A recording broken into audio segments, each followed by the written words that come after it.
What is wrong with sort of aligning the way we view abortion in this country with the law? I would think at the moment the law is actually affording some protection to women, because in fact the criminal sanctions that have been imposed over the last few years have generally been against men. The last case was a man jumped on his partner's stomach in order to cause an abortion. So actually I would say in some senses at the moment the law is protecting women. In reality, it stops somebody trying to abort a child and get away with it. Correct. In your view, if the person doesn't want it. Yeah. Yeah. At the moment, we effectively have abortion on demand. 1 in 5 pregnancies is terminated. If this move were to go through, and the worrying thing is this is being made by a handful of doctors at the RCOG. The membership is not being asked. It's 14,000 members. This decision will be made by about 30 people. And I think this would make effectively abortion on demand, potentially up to 28 weeks, maybe up to birth. And I think that's completely out of step with public opinion. Actually, Comra's poll in May this year showed that 70% of women actually wanted more sanctions, not less. They wanted the abortion limit reduced. Only 1% of women said that it should be extended.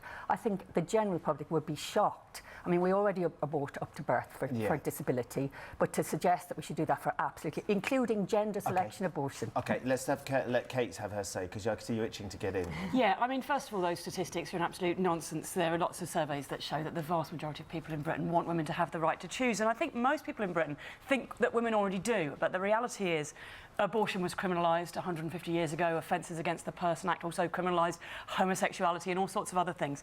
And then in '67, rather than getting rid of that law, which is what we did with the parts of it on homosexuality and so on, we created some kind of exceptions, and we kind of said, well, under certain circumstances, so we have all these loops. So you need 2 doctors' signatures. It's still illegal in Northern Ireland and also in the Republic of Ireland, where that law still applies. You've got all sorts of like loops and hurdles, and what happens, of course, is that if you are well educated, affluent, you've got money, you've got whatever, you simply go to somewhere where you can get the treatment that you want. And the women who are affected by it are the women in Northern Ireland who can't afford to travel. They're the women who, because of their refugee status, can't get on a plane because they have to check in and this kind of thing. They're women who are trapped in difficult lifestyles, women with drug addiction problems, women in abusive relationships. All of these women are the ones who are unable to access the service. So it creates a kind of class system. You're saying that they shouldn't have to go to a doctor and get a signature? I'm talking about 2 signatures. Going to be involved in an abortion. You're not going to go. No, of course. You know. I'm talking about the fact that you have to get 2 doctors' signatures to get. There is literally no other medical treatment. You can have your head removed in this country if one doctor agrees that it is the best procedure for you. But abortion, 2 doctors' signatures, and what it does is it infantilises women. It says, you can't make decisions, we have to make them for you. But I take this extremely radical view. I know this seems controversial this early in the morning, but I happen to think that women are intelligent, sensible human beings and that they can make these decisions. And, of course, there are complicated circumstances. The idea of, you know, Anne talking about, an abortion on the grounds of gender and all this kind of stuff. Would be legal. Could I please finish, Anne? Speaking as someone who's had an abortion, you don't have one reason why you choose that option. You think about everything in your life, what's happening with your work, what's happening with your family, what kind of environment you're living in, how you are in your life in terms of what you're doing. You think about absolutely every factor. And to have the government kind of sit there and go, this is the right thing to think about and this isn't. Well, you did. That's pointless. You thought about that. I absolutely did. But I suppose Anne's point is that others might not.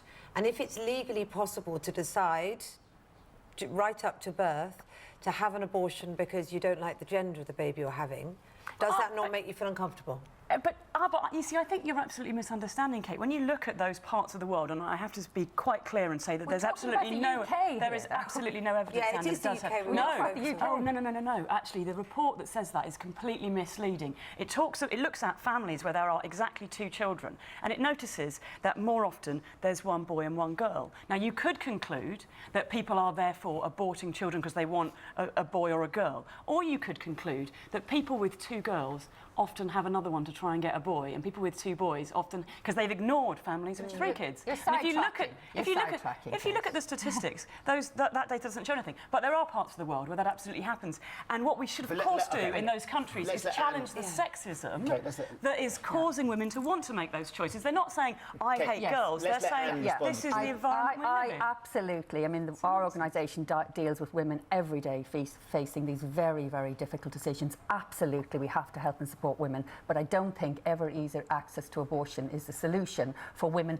because you give them an abortion, they go home, exactly the same problems exist. I think if a woman is struggling, you help her to fix whatever's in her life.